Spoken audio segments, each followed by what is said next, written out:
नमस्कार। पिछले वीडियो में हमने देखा बड़े घर की बेटी पाठ के जो पहला भाग लिखे हुए लेखक उपन्यास सम्राट मुंशी प्रेमचंद। तो पहला भाग में हमने देखा, हम सुने थे बेनी माधव सिंह के जो घर से संबंधित उनके जो परिवार के बारे में विचारधारा और उनके दो बेटे, खास करके श्रीकंठ सिंह और लाल बिहारी सिंह के जो व्यक्तित्व परिचय भी हमें मिला। और उसके बाद आनंदी, श्रीकंठ की जो पत्नी के बारे में, उनके आनंदी के जो घर वालों के बारे में हमें पता चला। और साथ ही साथ पूरा जो संक्षिप्त परिचय हमने जो हासिल की पहला जो भाग में। अभी हम देख लेते हैं दूसरा भाग। तो इस आगे की कहानी इस तरह जो शुरू होती है। एक दिन दोपहर के समय लाल बिहारी सिंह दो चिड़िया लिए हुए आया और भावच से बोला। भावच यानी भाभी। यहाँ पर लाल बिहारी सिंह की जो भाभी का नाम है आनंदी। जल्दी से पका दो, मुझे भूख लगी है। यानी यहाँ पे लाल बिहारी सिंह दो चिड़िया मांस लेकर आता है और अपने जो भाभी से कहता है कि भावच से कहता है कि जल्दी से पका दो, मुझे भूख लगी है। तब आनंदी भोजन बनाकर उसकी राह देख रही थी। यानी वो देख के वहां से जो चला जाता है। और उसके बाद आनंदी ने क्या कर दिया, जो लाल बिहारी सिंह ने जो लाए हुए जो भी मांस था उसका क्या कर दिया, भोजन बनाकर उसकी जो राह देखते रह गई। अब वह नया व्यंजन बनाने बैठी। हांडी में देखा तो घी पाव भर से अधिक ना था। उन्होंने एक और जो समस्या वहां पर शुरू हो गई। क्या था है कि हांडी में उन्होंने देख लिया तो वहां पर घी अधिक ना था। बड़े घर की बेटी किफायत क्या जाने। किफायत करना मतलब बचत करना। तो आनंदी खास करके रूपवती और गुणवती थी। और उसी की तरह ये भी बताए गए थे, एक बड़े घर की जो लड़की थी, अमीर घर की उच्च कुल की लड़की थी। तो इसीलिए वो बचत करना ये सब कुछ नहीं जानती। उसे सब घी मांस में डाल दिया। पता भी नहीं था कि इसको बचा के जो रखना चाहिए करके। लाल बिहारी खाने बैठा तो दाल में घी ना था। बोला, दाल में घी क्यों नहीं छोड़ा। तो उन्होंने जो देखने बैठ यानी खाना खाने के लिए जो बैठ गए, उस वक्त दाल में घी नहीं था। तो उस वक्त उन्होंने पूछा, दाल में घी क्यों नहीं। तब आनंदी ने कहा, घी सब मैंने क्या कर दिया, मांस में डाल दिया। लाल बिहारी जोर से बोला, अभी परसों घी आया है, इतना जल्दी उठ गए। मतलब अभी अभी जो हमने लाए हैं तो इतनी जल्दी आपने खत्म कर दिया करके जो पूछ रहे, जोर से चिल्लाया उन्होंने गुस्से से। आनंदी ने तो इसके लिए क्या जवाब देती। उन्होंने उत्तर दिया, आज तो कुल पाव भर रहा होगा, वहां सब मैंने क्या कर दिया, मांस में डाल दिया। इतना जो ज्यादा नहीं था तो इसलिए इसके वजह से मैंने क्या कर दिया, सब कुछ मांस में डाल दिया, तो इसलिए शायद खत्म हो गया। जिस तरह सूखी लकड़ी जल्दी से जल उठती है, उसी तरह क्षुधा से भावला मनुष्य जरा जरा सी जो बात पर तिनक जाता है। यहाँ पर वर्णना करते हैं जो क्रोध के बारे में इस पाठ के, इस कहानी के लेखक प्रेमचंद जी। लाल बिहारी को भावच की यह ढिठाई बहुत बुरी मालूम हुई। तिनक कर बोला। इन्होंने गुस्से से ये जो व्यवहार भावच की या भाभी की इस तरह की जो व्यवहार उसे बिल्कुल पसंद नहीं आया। और वो गुस्से से कहने लगा, मायके में तो चाहे घी की नदी बहती हो। यानी यहाँ पर वो ऐसे जो बातों से भाभी की निंदा करना चाहता था, जिस तरह है कि आप तो अमीर कुल की या उच्च कुल की लड़की है तो वहां पर कुछ भी आप कर सकती हैं, लेकिन यहाँ पर ये कुछ नहीं चलेगा, ये इस तरह आप नहीं कर सकते करके जो कहने लगे। और ये जो सुनते ही यहाँ पर अद्भुत ढंग से जो वर्णना की है प्रेमचंद जी। स्त्री गालियां सह लेती है, मार भी सह लेती है, पर मायके की निंदा उनसे नहीं सह जाती। एक अद्भुत वाक्य है जो हम कह सकते हैं कि अगर एक जो स्त्री अपने जो ससुराल जाने के बाद अपने मायके की निंदा जो ससुराल वाल जो करे तो बिल्कुल सह नहीं सकती। तो इसी तरह बताए गए हैं। आनंदी मुंह फेर कर बोली, हाथी मरा भी 9 लाख का। वह इतना घी नित्य नाई कहर खा जाते हैं करके वो कहने लगे।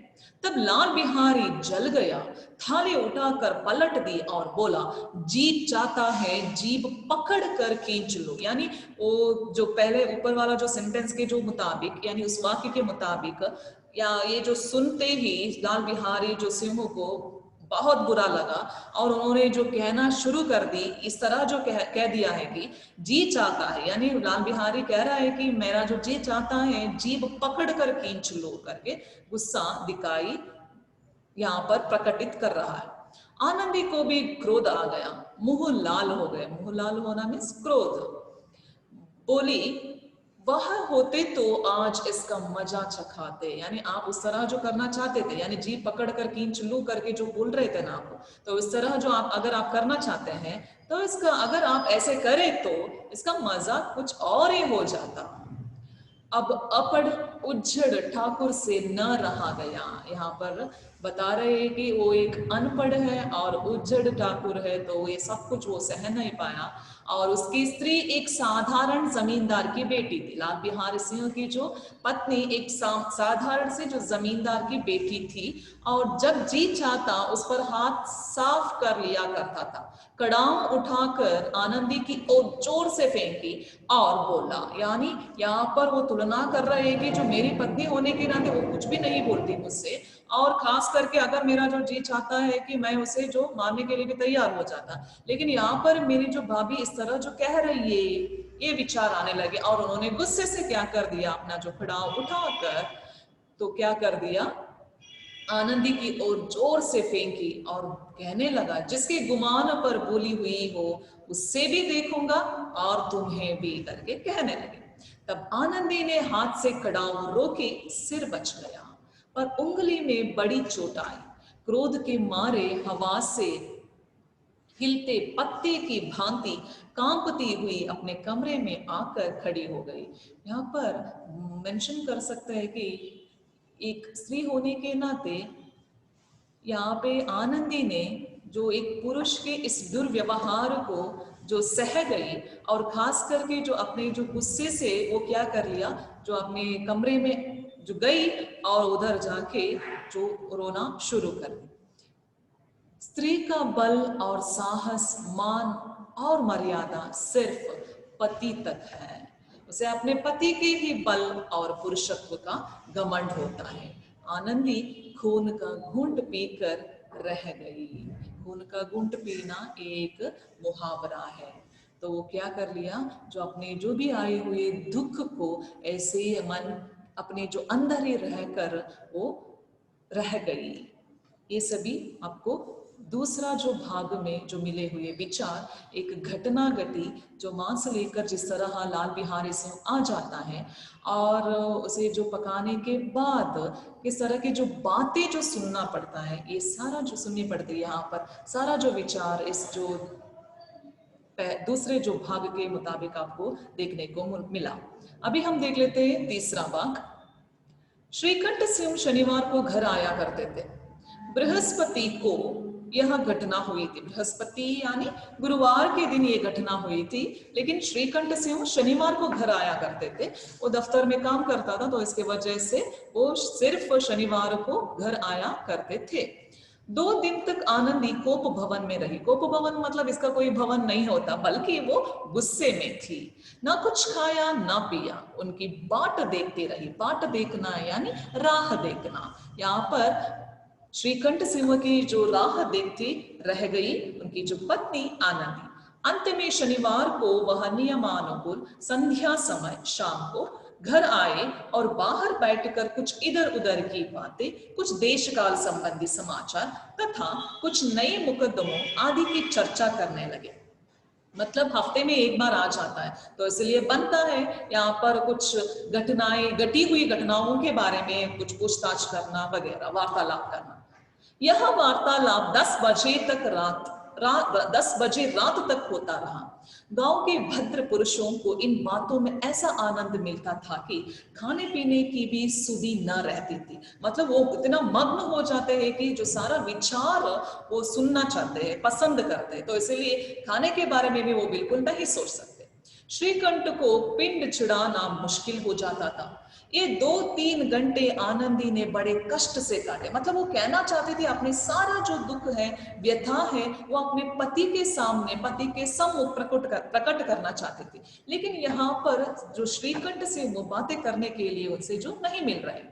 किसी तरह भोजन का समय आया, पंचायत उठी, एकांत हुआ तो लाल बिहारी ने कहा, भैया आप जरा भाभी को समझा दीजिएगा कि मुंह संभल कर बातचीत किया करे, नहीं तो एक दिन अनर्थ हो जाएगा करके वो कहने लगे अपने जो भाई से। बेनी माधव सिंह ने बेटे की ओर साक्षी दी। मतलब बेनी माधव सिंह भी पिता होने के नाते वो अपने जो बेटे की ओर साक्षी देकर कहने लगे कि हाँ, बहु बेटियों का यह स्वभाव अच्छा नहीं कि मर्दों के मुंह लगे। मतलब यानी बेनी माधव सिंह ये भी सोच रहा है कि एक लड़की होने के नाते, औरत होने के नाते वो पुरुष के सामने कुछ भी नहीं बातें कर सकती, ना ही वो बोल सकती है। सिर्फ चुपचाप जो भी वो कहते हैं सिर्फ उसे सुनना चाहिए। तब लाल बिहारी ने, वह बड़े घर की बेटी है तो हम भी कोई कुर्मी कहार नहीं है, ऐसे जो कहने लगे।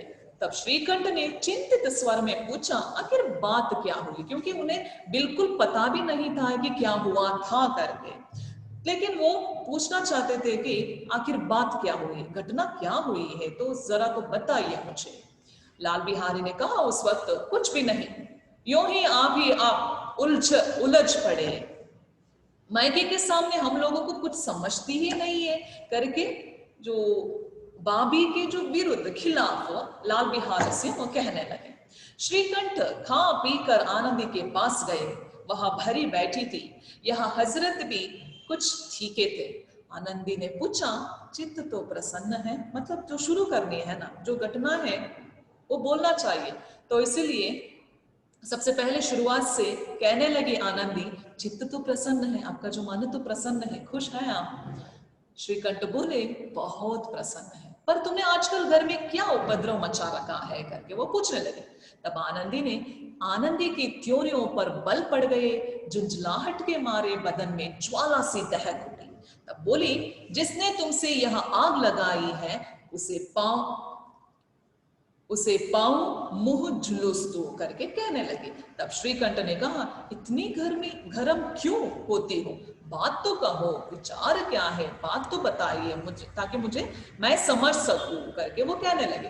तब आनंदी ने कहा, क्या कहूं, यह मेरे भाग्य का फेर है, नहीं तो गंवार छोकरा यानी लड़का जिसको चपरासगिरी करने का भी शऊर नहीं, मुझे खड़ाओं से मारकर क्यों ना अकड़ता। मतलब वो सिर्फ जो घटना क्या हुई थी उसके बारे में नहीं बताए अभी के लिए, वो सिर्फ कहने लगे है कि वो कुछ भी नहीं, एक अनपढ़ गंवार सिर्फ एक काम करने के लिए भी जो लायक नहीं है, एक चपरासीगिरी करने के लिए भी वो लायक नहीं है, शऊर नहीं है, तो ऐसा व्यक्ति तो मुझे क्या कर रहा है कि वो कड़ाहों से मारने के लिए जो तैयार हो गए और कड़ाहों से मारा भी मुझे करके बोलने लगे।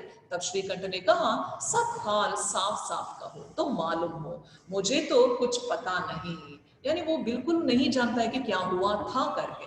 तो इसलिए वो कह रहा है कि पूछ रहे हैं कि सब हाल जो भी हुआ था है ना, तो उसको साफ साफ कह दो ताकि मैं समझ सकूं।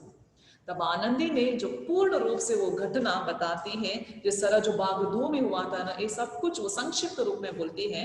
परसों तुम्हारे लाडले भाई ने मुझसे मांस पकाने को कहा, घी हांडी में पाव भर से अधिक न था, वह सब मैंने क्या कर दिया, मांस में डाल दिया। जब खाने बैठा तो कहने लगा, दाल में घी क्यों नहीं है। बस इसी पर मेरे मायके को बुरा भला कहने लगा, मुझसे न रहा गया। मैंने कहा कि वहां इतना घी तो नाई कहार खा जाते हैं और किसी को जान भी नहीं पड़ता। बस इतनी सी बात पर इस अन्यायी ने मुझ पर खड़ाऊ फेंक मारी, यदि हाथ से न रोक लो तो सिर फट जाए। उसी से पूछो मैंने जो कुछ कहा है वह सच है या झूठ। घटना क्या हुई थी सब कुछ जो साफ साफ कह दी आनंदी अपने जो पति श्रीकंठ से। ये सुनते ही श्रीकंठ की आंखें लाल हो गई। आंखें लाल होना मीन्स गुस्सा प्रकट करना, और बोले, यहां तक हो गया इस छोकरे का यह साहस करके वो चिल्लाने लगे। आनंदी स्त्रियों के स्वभावानुसार रोने लगे। यहाँ पर प्रेमचंद जी मेंशन कर रहे हैं कि स्त्रियां जो स्वभावानुसार रोती है क्योंकि आंसू उनकी पलकों पर रहते हैं। श्रीकंठ बड़े धैर्यवान और शांत पुरुष थे। उन्हें कदाचित ही कभी क्रोध आता था। स्त्रियों के आंसू पुरुष के क्रोधाग्नि भड़काने में तेल का काम देते हैं। रात भर करवटें बदलते रहे, उद्विग्नता के कारण पलक तक नहीं झपकी। प्रातः काल अपने बाप के पास जाकर बोले, बाप यानी बेनी माधव सिंह के पास जाकर बोले, दादा अब इस घर में मेरा निबाह न होगा, मैं इस घर में बिल्कुल नहीं रह सकता करके वो कहने लगे। इस तरह की विद्रोहपूर्ण बातें कहने पर श्रीकंठ ने कितनी ही बार अपने कई मित्रों को आड़े हाथों लिया था, परंतु दुर्भाग्य आज उन्हें स्वयं वे ही बातें अपने मुंह से कहनी पड़ी। दूसरों का उपदेश देना भी कितना सहज है। एक अद्भुत वाक्य, दूसरों को उपदेश देना बहुत ही सहज है, सरल है, लेकिन खुद के बारे में जो विचार करे तो बहुत कष्ट हो जाता है। यानी यहाँ पर ये मेंशन, सबसे पहले आप पहला भाग में उसके जो व्यक्तित्व के बारे में जो देखे थे उस वक्त आपने ये विचार भी हासिल की, श्रीकंठ एक सम्मिलित परिवार को बहुत चाहता था करके, लेकिन यहाँ पर जो घर छोड़ के जाना यानी या नहीं तो अलग जो रहना, ये बात उसके जो मुंह से जो आना पड़ा। और खास करके ये भी कह रहे हैं कि उन्होंने जो कई मित्रों को, बहुत सारे जो अपने मित्रों को ये भी जो संदेश दिया था है कि ऐसे नहीं रहना चाहिए, कुल मिलकर रहना चाहिए करके उन्होंने बताए थे, लेकिन दुर्भाग्यवश आज उन्हें स्वयं यही बात अपने जो मुंह से कहनी पड़ी। तब भेरी माधव सिंह घबरा उठे और बोले, क्यों क्यों बेटा, क्यों आप ऐसे जो कह रहे हैं? तब श्रीकंठ ने कहा, इसलिए कि मुझे भी अपनी मान प्रतिष्ठा का कुछ विचार है। आपके घर में अब अन्याय और हट का प्रकोप हो रहा है। जिनको बड़ों का आदर सम्मान करना चाहिए वे उनके सिर चढ़ते हैं। मैं दूसरे का नौकर ठहरा घर पर रहता नहीं। यहाँ मेरे पीछे स्त्रियों पर गढ़ाओं और जूतों की बौछारें होती है।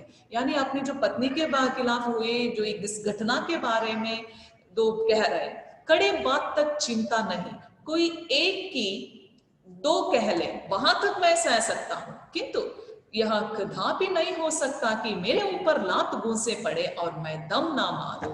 अगर 2-3 बार जो विचार कहे तो स्पष्ट रूप से हम लोग मैनेज कर सकते हैं, लेकिन यहाँ पर मारने के जो विचार आ जाता है तो मैं इसको बिल्कुल नहीं सह सकता। बेनी माधव सिंह कुछ जवाब न दे सके, तो इसके लिए श्रीकंठ सदैव उनका आदर करते थे। उनके ऐसे तेवर देखकर बूढ़ा ठाकुर अवाक रह गया, आश्चर्य हुआ उसे। यानी मेरे जो बेटा इस तरह की जो बातें कह रहा है, तो वो बहुत ही आश्चर्य से जो ऐसे दंग रह गए। केवल इतना ही बोला इन्होंने, बेटा तुम बुद्धिमान होकर ऐसी बातें करते हो? स्त्रियां इस तरह घर का नाश कर देती हैं, उनको बहुत सिर चढ़ाना अच्छा नहीं करके जो अपने बेटे के ऊपर वो या नहीं तो बेटे से इस तरह जो बातें कहने लगे। यानी जो सिर्फ ये जो स्त्रियां जो अन्य जो महिलाएं जो भी हो, तो यहाँ पर स्त्रियां इस तरह जो घर को नाश करने के बारे में सोचते हैं और उनको ज्यादातर आप उनके जो विचारों को या नहीं तो उनके जो बातों को सिर चढ़ाना ये अच्छा नहीं है करके वो समझाया। तब श्रीकंठ ने कहा, इतना मैं जानता हूं, आपके आशीर्वाद से ऐसा मूर्ख नहीं हूं। आप स्वयं जानते हैं कि मेरे ही समझाने बुझाने से इस गांव में कई घर संभल गए, पर जिस स्त्री की मान प्रतिष्ठा का ईश्वर के दरबार में उत्तरदाता हूं, उसके प्रति ऐसा घोर अन्याय और पशुवत व्यवहार मुझे असह्य है। यानी यहाँ पर बातचीत की जो विचार आ गए तो सहने के लिए हम सब तैयार हैं, लेकिन मारने से संबंधित और घोर अन्याय भी हो रहे, उसी के साथ साथ जानवर जैसा जो व्यवहार भी कर रहे हैं, ये असह्य होता है। आप सच मानिए, मेरे लिए यही कुछ कम नहीं है कि लाल बिहारी को कुछ दंड नहीं देता, ऐसा वो कहने लगे। तब अब बेनी माधव सिंह भी गरमाए, ऐसी बातें और ना सुन सके और कहने लगे, वो लाल बिहारी तुम्हारा भाई है, उसे जब कभी भूल चूक हो उसके कान पकड़ो। लेकिन ऐसे अधूरा सेंटेंस है। तब श्रीकंठ ने जो कहने लगे हैं कि लाल बिहारी को मैं अपना भाई नहीं समझता, तो ऐसे कहने लगे। यानी इसके पहले उन्होंने क्या कहा था, बेनी माधव सिंह ने, लाल बिहारी तुम्हारा भाई है करके। वो शब्द वो सेंटेंस सुनते ही श्रीकंठ कहने लगे कि लाल बिहारी को मैं अब अपना भाई नहीं समझता। तब बेनी माधव सिंह कहने लगे, स्त्री के पीछे, यानी स्त्री की, आप अपनी जो पत्नी की बातें सुनकर ये भी कहने लगे, ये भी बताने लगे आप, ऐसा जो पूछने लगे। तब श्रीकंठ ने कहा, जी नहीं, उनकी क्रूरता और अविवेक के कारण मैं अपना भाई क्यों नहीं समझता लाल बिहारी सिंह को। मेरे जो पत्नी की जो बातों को सुनकर नहीं, बल्कि उनकी जो क्रूर व्यवहार के कारण, उनके जो अविवेक के कारण मैं अपना जो भाई नहीं समझता। तब दोनों कुछ देर चुप रहे। ठाकुर साहेब लड़के का क्रोध शांत करना चाहते थे, लेकिन यह नहीं स्वीकार करना चाहते थे कि लाल बिहारी ने कोई अनुचित काम किया है।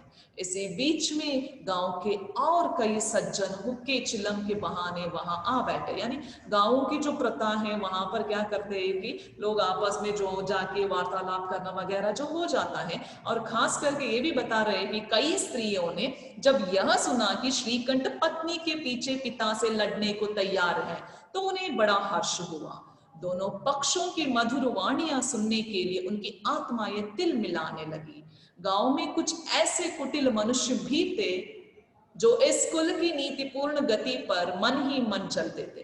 वे कहा करते थे, श्रीकंठ अपने बाप से दबता है इसलिए वह दब्बू है, उसने विद्या पढ़ी इसलिए या वह किताबों का कीड़ा है। बेनी माधव सिंह उनकी सलाह के बिना कोई काम नहीं करते, यह उनकी मूर्खता है। इन महानुभावों की शुभकामनाएं आज पूरी होती दिखाई दी।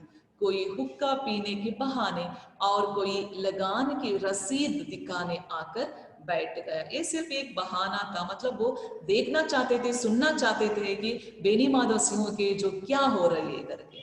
बेनी माधव सिंह पुराने आदमी थे, इन भावों को ताड़ गए। उन्होंने निश्चित किया, चाहे कुछ ही क्यों ना हो, इन द्रोहियों को ताली बजाने का अवसर ना दूंगा। मतलब पुराने आदमी होने के नाते उन्होंने ये भी विचार कर लिया है कि अगर जो हमारे घर में इस तरह के जो घटनाएं घटी है, और उसी तरह ये भी बता रहे हैं कि झगड़ा मारपीट वगैरह जो हो रहा है, देखने वालों को क्या लगता है, उससे जो आनंद मिलता है या खुशी मिलती है, इसके अलावा वो ये इसके जो खिलाफ या नहीं तो उस झगड़े को तोड़ने के बारे में नहीं विचार करते।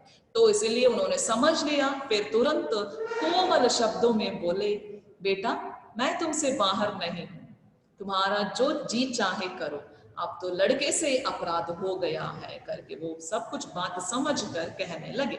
इलाहाबाद का अनुभव रहित झल्लाया हुआ ग्रेजुएट इस बात को न समझ सका। उसे डिबेटिंग क्लब में अपनी बात पर अड़ने की आदत थी। इन हथकंडों की उसे क्या खबर। बाप ने जिस मतलब से बात पलटी थी वह उसकी समझ में न आया। तब कहने लगे, लाल बिहारी के साथ अब इस घर में नहीं रह सकता। आप हम दोनों में से सिर्फ एक तो रहना चाहिए, एक लाल बिहारी सिंह या नहीं तो दूसरा मैं। तब बेनी माधव सिंह कह दिया, बेटा बुद्धिमान लोग मूर्खों की बात पर ध्यान नहीं देते, वह बेसमझ लड़का है, उससे जो कुछ भूल हुई उसे तुम बड़े होकर क्षमा करो करके कहने लगे। तब श्रीकंठ सिंह इस दुष्टता को मैं कदापि नहीं रह सकता, या तो वही घर में रहेगा या मैं ही। आपको यदि वह अधिक प्यारा है तो मुझे विदा कीजिए, या नहीं तो मुझे जाने के लिए जो अनुमति दीजिए, मैं अपना भार आप संभाल लूंगा। यदि मुझे रखना चाहते हैं तो उससे कहिए जहां चाहे चला जाए, बस यह मेरा अंतिम निश्चय है करके जो क्या फाइनल डिसीजन उन्होंने जो अपने पिता के सामने पेश किया। लाल बिहारी सिंह दरवाजे की चौखट पर चुपचाप खड़ा भाड़े बाई की बातें सुन रहा था। वह उनका बहुत आदर करता था, चाहे वो जो अंदर जितना भी घमंडी हो या नहीं तो क्रोधी हो, लेकिन भाई के जो विचार आ जाता है तो बहुत असत्कार करता था भाई को। उसे कभी इतना साहस ना हुआ था कि श्रीकंठ के सामने चारपाई पर बैठ जाए, हुक्का पी ले या पान खा ले। बाप का भी वह इतना मान ना करता था। यहाँ पर मेंशन कर रहे हैं कि अपने पिता को इतना जो सम्मान उन्होंने नहीं दिया, लेकिन भाई को देता था। श्रीकंठ का भी उस पर हार्दिक स्नेह था, मतलब यहाँ पर इतना सत्कार आदर कर रहा है तो इसके वजह से वो अपने जो भाई को एक फ्रेंड के रूप में देख रहा था। अपने होश में उन्होंने कभी उसे घुड़का तक न था। जब वह इलाहाबाद से आते तो उसके लिए कोई ना कोई वस्तु अवश्य ला देते। मुकद्दर की जोड़ी उन्होंने ही बनवा दी थी। पिछले साल जब उसने अपने से डयोडे जवान को नागपंचमी के दिन दंगल में पछाड़ दिया तो उन्होंने पुलकित होकर अखाड़े में ही आकर जाकर उसे गले से लगा लिया था, 5 रुपए के पैसे लुटाए थे। यानी खास करके जो हम देखे थे, लाल बिहारी सिंह एक रिष्ट पुष्ट आदमी थे और यहाँ पर ये भी मेंशन कर रहे हैं कि वो ऐसे जो कुश्ती दंगल वगैरह जो किए थे तो उस वक्त वो जीत लिया। खुशी से उन्होंने क्या कर दिया, उधर ही जो अखाड़े में जाकर ही गले लगा ली और 5 रुपए के पैसे लुटाए थे। ऐसे भाई के मुंह से आज ऐसे हृदय विदारक बात सुनकर लाल बिहारी को बड़ी ग्लानि हुई। वह फूट फूट कर रोने लगा। यानी फूट फूट कर रोना मीन्स बहुत अधिक रोना। इसमें संदेह नहीं कि अपने किए पर पछता रहा था। भाई के आने से एक दिन पहले से उसकी छाती धड़कती थी कि देखो भैया क्या कहते हैं, मैं उनके सम्मुख कैसे जाऊंगा, उनसे कैसे बोलूंगा, मेरी आंखें उनके सामने कैसे उठेंगी। तब मतलब ये सब कुछ विचार कर रहा था कि मेरे जो भाई शनिवार के दिन आने के बाद जिस तरह मैं उसे पेश करूं करके। उसने समझा था कि भैया मुझे बुलाकर समझा देंगे। मतलब वो इसके पहले सोचा था कि ओके मेरे जो भैया यानी श्रीकंठ से मुझे बुला के ऐसे समझा देगा है कि ऐसा नहीं करना चाहिए, इस तरह के जो व्यवहार नहीं करना चाहिए करके वो सोच रहा था। लेकिन यहाँ पर ऐसा नहीं हुआ। इस आशा के विपरीत आज उसने उन्हें निर्दयता की मूर्ति बने हुए पाया। वह मूर्ख था, परंतु उसका मन कहता था कि भैया मेरे साथ अन्याय कर रहे हैं। यदि श्रीकंठ उसे अकेले में बुलाकर 2-4 बातें कह देते, इतना ही नहीं 2-4 तमाचे भी लगा देते तो कदाचित उसे इतना दुख ना होता। पर भाई का यह कहना कि अब मैं इसकी सूरत नहीं देखना चाहता, सूरत यानी मुंह, लाल बिहारी से सहा ना गया। तो ये जो बात उसे बिल्कुल पसंद नहीं आया। मतलब सोच रहा था कि लाल बिहारी सिंह मुझे वो समझाएगा, बुला के मुझे कुछ कह देगा या नहीं तो मुझे 2-4 तमाचे भी लगा देगा करके, मार देगा, ऐसा करके वो सोच रहा था, समझाएगा मुझे करके वो सोच रहा था। लेकिन ऐसा नहीं हुआ। वह रोता हुआ घर आया, कोठरी में जाकर कपड़े पहने, आंखें पोंछी जिसमें कोई यह न समझे कि रोता था। तब आनंदी के द्वार पर आकर बोला, भाभी भैया ने निश्चय किया है कि वह मेरे साथ घर में न रहेंगे। अब वह मेरा मुंह नहीं देखना चाहते, इसलिए अब मैं जाता हूँ। उन्हें फिर मुंह ना दिखाऊंगा। मुझसे जो कुछ अपराध हुआ उसे क्षमा करना करके वो कहने लगे। यहाँ कहते कहते लाल बिहारी का गला भर आया। तो इस तरह तीसरा जो भाग समाप्त हो जाता है। अभी हम देख लेंगे चौथा भाग। जिस समय लाल बिहारी सिंह सिर झुकाए आनंदी के द्वार पर खड़ा था, उसी समय श्रीकंठ सिंह भी आंखें लाल किए बाहर से आए। भाई को खड़ा देख तो घृणा से आंखें फेर ली और कतरा कर निकल गए, मानो उसकी परछाई से दूर भागते हो। यहाँ पर मेंशन कर रहे हैं कि चाहे वो अपने जो भाई के जो चेहरा तक नहीं देखना चाहते, और खास करके ये भी बोल रहे हैं कि मानो वो अपने उसकी जो परछाई, भाई के परछाई से भी, परछाई तक भी वो नहीं देखना चाहते। मतलब समझ लीजिए वो कितना गुस्सा आया होगा शायद यहाँ पे श्रीकंठ सिंह को लाल बिहारी सिंह पर। आनंदी ने लाल बिहारी की शिकायत तो की थी, लेकिन अब मन में पछता रही थी। वह स्वभाव से ही दयावती थी, तो वो मन में पछता रही थी कि मैंने शिकायत तो की, लेकिन इस तरह की जो हाल हुआ है ना, भी सब कुछ बिगड़ रहा है यहाँ पर। उसे इसका तनिक भी ध्यान नहीं था कि बात इतनी बढ़ जाएगी। वो सबसे पहले नहीं सोची थी कि यहाँ तक हो जाएगा बात करके। वह मन में अपने पति पर झुंझला रही थी कि यह इतने गर्म क्यों होते हैं। उस पर यह भय भी लगा हुआ था कि कहीं मुझसे इलाहाबाद चलने को कहे तो कैसे क्या करूंगी। इस बीच में जब उसने लाल बिहारी को दरवाजे पर खड़े यह कहते सुना कि अब मैं जाता हूं, मुझसे जो कुछ अपराध हुआ क्षमा करना, ये जो बात, तो उसका रहा सहा क्रोध भी क्या हो गया, पानी हो गया। तो इसीलिए कहा गया है कि आनंदी गुणवती भी थी, दयावती तो है ही, और खास करके दया एक गुण है, तो इसीलिए कहा गया है कि गुणवती थी। इसके पहले जितना भी जो क्रोध था, लेकिन जो लाल बिहारी सिंह की जो मुंह से जो आए हुए सिर्फ एक ही जो वाक्य, मुझसे जो कुछ अपराध हुआ क्षमा करना, तो ये सेंटेंस सुनते ही आनंदी की क्रोध भी पानी हो गया। वहां रोने लगी, मन का मैल धोने के लिए नयन जल से उपयुक्त और कोई वस्तु नहीं है। वाह, कितना जो अद्भुत सेंटेंस है, ये वाक्य है। मन का मैल धोने के लिए, मन में जो आए हुए मैल धोने के लिए नयन जल से, पछताने के अलावा और कोई वस्तु नहीं चाहिए। शरीर का जो मैल धोने के लिए हम पानी साबुन की जो इस्तेमाल करते हैं, लेकिन मन का मैल धोने के लिए सिर्फ आंसू के अलावा और कुछ नहीं है। श्रीकंठ को देखकर आनंदी ने कहा, लाला बाहर खड़े बहुत रो रहे हैं। तो श्रीकंठ से जो कह दी आनंदी ने, लाल बिहारी सिंह बाहर खड़े होकर बहुत रो रहे हैं। तब श्रीकंठ ने कह दिया, तो मैं क्या करूं इसके लिए? तब आनंदी ने कह दिया, भीतर बुला लो, अंदर बुला लो, मेरी जीभ में आग लगे, मैंने कहां से यहाँ झगड़ा उठाया जो अपने आप के बारे में वो सोच रही है, मतलब सब कुछ मेरी वजह से हो रही है।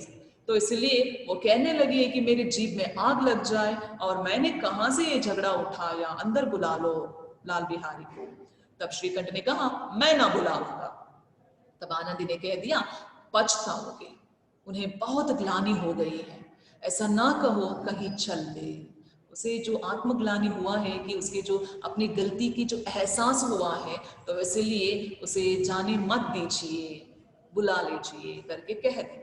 तब श्रीकंठ ना उठे, इतने में लाल बिहारी ने फिर कहा, भाभी भैया से मेरा प्रणाम कह दो, वहां मेरा मुंह नहीं देखना चाहते, इसलिए मैं भी अपना मुंह उन्हें ना दिखाऊंगा करके जो कहने लगे। तब लाल बिहारी इतना कहकर लौट पड़ा और शीघ्रता से दरवाजे की ओर बढ़ा। अंत में आनंदी कमरे से निकली और उसका हाथ पकड़ लिया। लाल बिहारी ने पीछे फिर के देखा और आंखों में आंसू भरे बोला, मुझे जाने दो। तब आनंदी ने कहा, कहाँ जाते हो आप? तब लाल बिहारी ने कहा, जहां कोई मेरा मुंह ना देखे वहां मैं जाता हूं।